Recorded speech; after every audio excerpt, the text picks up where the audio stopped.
How are you? Hello. How are you? Fine, how are you? How is the going?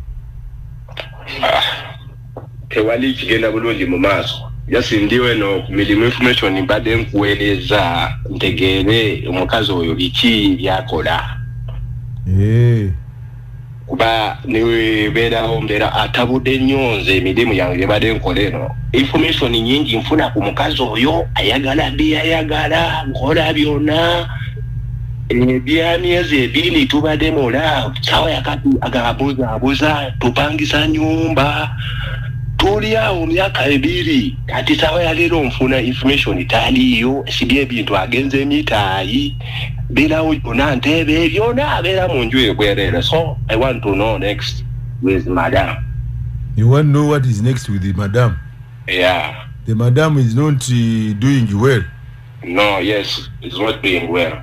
So you want me to yagala ntegere mukazi okituufu ajagala akyusakyusa bintu alina program dala n'abasajja so tubeere eno tubonaabona mbeera siri eyo naye ntaasa ntegere kiki mukazi oyo kyayagala kyennyini na kiki kyeyaliko. Yeah, that's Apio from here group. Apio, how are you? Fine, how are you? But sometimes you leave these ends here. Yes, sir. Okay. You stay online. Okay, please. Can I want to embarrass you? Chiri kuredi yen. Chiri kuredi yen. Kati oyo yanku bile simululi. Hello, my friend Lubowa. How are you? Enga mantikali. Aneti. Olioja Aneti. Jebaliko. How is the going? Not bad. The going is not bad. Yeah. My name is Lubowa. Yeah, I'm calling from Ginger, NBS Radio. Yeah, and I do a program called Sunday Guide. That is the program I present. So there's some lovely man who gave me your number. Nangamba bananke mokubireko yaliko nengamba kali kakubireko kali kubideko oli mu Sunday Guide nyabo. Oyino mwami. Nsajja choyo banange. So there's someone who loves you. There's some guy who loves you so much. Yeah. Ndowooza ina malako naye. Njagumala kwogerako naye. Gwe tolina musajja? Sembayo nali nakamala naye emyaka ng'ebina. N'atiisatiisa waaye n'ebulumukayo emisinde. Kati wafunayo omulala? Nkyatyamu. Ekika tolina musajja? Tolina musajja? Nkyalinamu okutya. Oyo gayi. Kati tolina boyfriend? Tolina boyfriend? Kali oyinza okuba tolina musajja ogamba bano abasajja abakuwasa. Kati tolina boyfriend yenna wadde? Babeerayo. Kati ani ali eyo kati aliyo? Ensonga yampadde enamba yo tomanya. Tomanya mumpe efonjo bileko naye. Anti kati goswa kumbulira linnya ya boyfriend kati aliko akutawanya ennyo. Ani aliko akutawanya ennyo? Omusajja naye gwe nalina yasembayo. Ngamba kati goyina kati akutawanya ennyo. Oli mwayawukana kati noonya. Musajja gwena saazina mujaasi. Goyina mujaasi?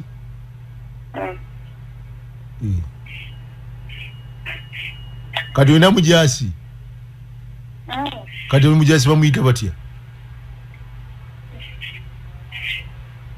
Jona. Bamuyita Jona? Oli yali akutiisatiisa kati n'ofuna omujaasi ate?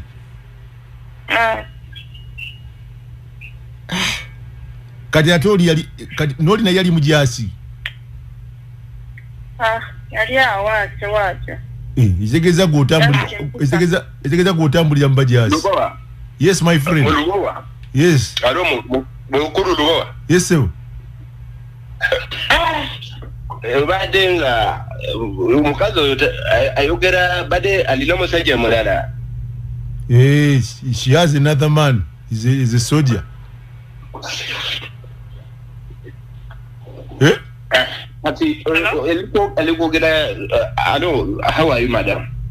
I'm okay. How are you? I'm not okay. Why are you not okay? Omanyi byonna bibadde bikolebwa kugwe. Okola program badde ngambya obuzaabuza kati ogamba olina omusajja mulala ku bbali. Okiwulira? Ogamba olina omusajja ku bbali ate nze mbadde nkutadde mu ssente nnyingi obuzaabuza ku simu kuno okola byokola obuzaabuza myaka 2 tukoze puroguramu. Nze siyanze Lubo. Twala eri nawe bayita kwagala naye kyakije okunkuba omukazi naye owankuba nontiisatiisa nonzigirayo emundu nenvaayo ewuwo nakwesonyiwa kati ogamba najayo omundu okiwulira okutiisatiisa gwe nga siyinza kubeera nga ntiisatiisa gwe bampadde information ebikolwa byo byewakola wantiisatiisa nenvaayo ewuwo nakwesonyiwa ono gayiagenze namwesonyiwa yanzigirayo emundu nenvaayo ewuwo yakujja sawa yakakati olowooza gwenze zije mundu braki nzijayo mundu basajja bagamba obeera n'abantu bangi basajja buli obeera after money obeera obwezi kati kuleeta nakwesonyiwa nali manyi ogenda nakunzita ndeka n'okundeka kale obanga abadde ngenda kukuta nzijayo mundu nkutiisetiise kati sawa yakakati ogenda kulaba kisinga kukawo kubanga sente yange n'atademu mungi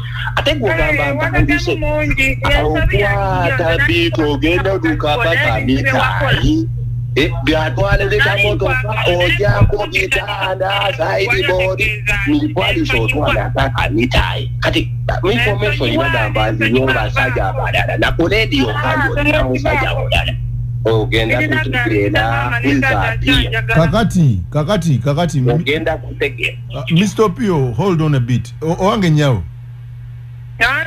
ebintu by'omusajja wabitwala emutaayi wadduka kati waki tomudiza bintu bino omuleka n'omwesonyiwa bintu biki bye natwala emutaayi yanveeko alimba n'okufera ali mu kunfera nze navaawo nga wenajjazefere nze siyinza kufeera gwe n'olunaku ate balebe bagamba pologulamu ya Lubowa situufu pologulamu ntuufu empadde information ntegere what is next wadde n'omukazi tewali buzibu naye ogenda kulaba kiki kigenda kuddako nze simbonera sente yange sikyakwetaaga basirikale tubonaabona nakunoonya sente kati bw'ozanyira mu sente ozanyira bulamu yange tomanyi nakuleeta ndwadde mu bulamu yange nange ozanyira mu bulamu bwange wajjayo emundu ng'oyagala kunkuba wali otegeeza ki nakuba najjayo namala nenkukuba ebyobikolera laavu badendagala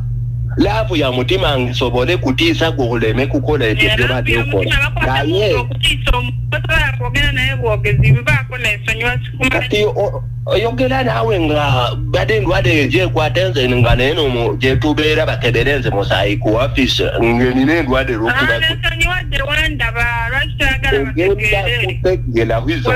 wagenza okuwa oyo namba yange nga kiki kyoyagala okukakasa ekituufu gwayagadde okuswala swalira avuddeko kakati gwe oyagala otya abajaasi ababiri oli yali mujaasi noono mujaasi ojja funa bizibu byabwere jana kubeesonyiwa mbazeeko bubi kati ku budde buno oliwa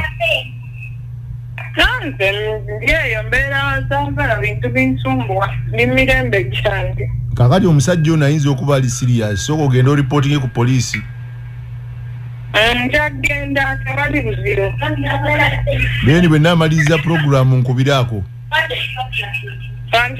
bwe maliriza puroguramu nkubiraako kale soka osigale ku layini ndaba oba ajja kuddamu ako ati soka osigale ku layini. The Airtel customer you're calling is on another line. Please wait.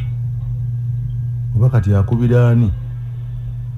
The Airtel customer owange nyawo Nyabo Ange oba kati akubira ani